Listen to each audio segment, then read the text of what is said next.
ఉత్తరాంధ్ర ప్రజల ఎన్నో ఏళ్ల కల సాకారం కానుంది. ఆగస్టు 1న ప్రధాని నరేంద్ర మోదీ చేతుల మీదుగా భోగాపురం అల్లూరి సీతారామరాజు అంతర్జాతీయ విమానాశ్రయం ప్రారంభోత్సవం జరగనున్న నేపథ్యంలో విజయనగరంలో ఏర్పాట్లు ముమ్మరమయ్యాయి. ఈ ఏర్పాట్లను రాష్ట్ర మంత్రులు నారాయణ, గొట్టిపాటి రవికుమార్ సమీక్షించి ప్రజలకు ఎలాంటి ఇబ్బందులు లేకుండా అన్ని చర్యలు చేపడుతున్నామని తెలిపారు. అదే సమయంలో విజయనగరం అభివృద్ది పనులు, విద్యుత్ సదుపాయాలపై కూడా అధికారులతో చర్చించి కీలక నిర్ణయాలు తీసుకున్నారు.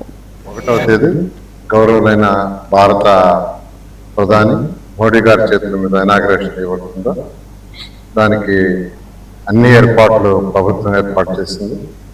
ఆ సందర్భంలో గ్రూప్ ఆఫ్ మినిస్టర్స్తో కమిటీ వేశారు.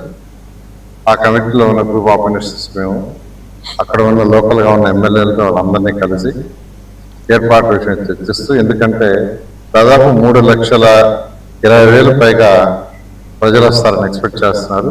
అంతకుముందు వచ్చేటప్పుడు ఇటువంటి అసౌకర్యం, ట్రాఫిక్ జామ్స్ కానీ ఏదైనా వాటర్ ఫెసిలిటీస్ కానీ ఇటువంటివి కూడా అరేంజ్ చేయాలి. అవన్నీ చేయడం కోసంగా ఈ గ్రూప్ ఆఫ్ మినిస్టర్స్ అన్ని కాన్ఫరెన్స్ తిరిగి ఆ నేపథ్యంలో ఈరోజు విజయనగరం రావటం, మేడం గారితో మాట్లాడటం, అవన్నీ డిస్కస్ చేయడం జరిగింది. అదేవిధంగా ఇవాళ విజయనగరం మున్సిపల్ కార్పొరేషన్ గురించి రివ్యూ చేసాము. మేడం గారు కొన్ని రోడ్స్ ఇమీడియట్గా చేయాలని, అదేవిధంగా కొన్ని సెంటర్స్ ఏదైతే సెంటర్స్ ఉన్నాయో వాటిని రెనోవేట్ చేయాలని, అదేవిధంగా కొన్ని డ్రైన్స్ వాటి మీద ఆడటం జరిగింది. వాటికి ప్రత్యేకంగా ఒక 21 కోటి విఎంఆర్టీ నుంచి ఈరోజు శాంక్షన్ చేసాము. మరొక 3 monthsలో అవన్నీ కంప్లీట్ చేస్తామన్నారు. రీసెంట్గా ఆల్రెడీ ఒక 15 కోట్లు ఇచ్చినాం. 10+5 ఒకసారి 10 ఒకసారి 15 కోట్లు. అది కాకుండా ఈరోజు మళ్ళా ఒక 21 కోట్లు ఇవ్వటం జరిగింది. వాటిని ఇమీడియట్ గా చేస్తే ప్రజలకి మంచి మెరుగైన సేవలు ఇచ్చినట్టుగా ఉంటుంది. అవి చేయడం జరిగింది.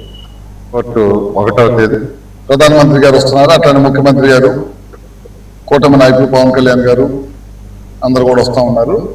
అందుకని చెప్పి చాలా పెద్ద ఎత్తున ప్రతిష్టాత్మకంగా తీసుకొని ఈ కార్యక్రమాన్ని విజయవంతం చేస్తా ఉన్నాం. దాదాపు చుట్టుపక్కల గ్రామాల నుంచి కానీ ప్రజలు చాలా పెద్ద ఎత్తున వస్తూ ఉన్నారు.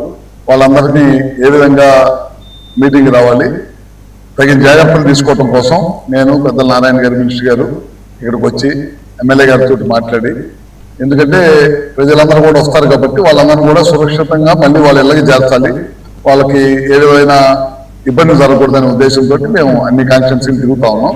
దాంట్లో ఎయిర్పోర్ట్ ప్రారంభోత్సవ భాగంగా అన్ని కాన్స్టిట్యున్సీలు టచ్ చేస్తాం. దాంతో పాటు స్థానికంగా ఏమన్నా డిపార్ట్మెంట్కి సంబంధించి ఏమైనా సమస్యలు ఉన్నా సరే ఎమ్మెల్యే గారిని అడిగి తెలుసుకుంటా ఉన్నాం. ఏమైనా ఇబ్బంది ఉన్నా సరే వాటిని కూడా ఎమ్మెల్యే గారి దగ్గరికి తీసుకొని తగిన చర్యలు తీసుకొని డిపార్ట్మెంట్ కూడా ఆదేశిస్తాం.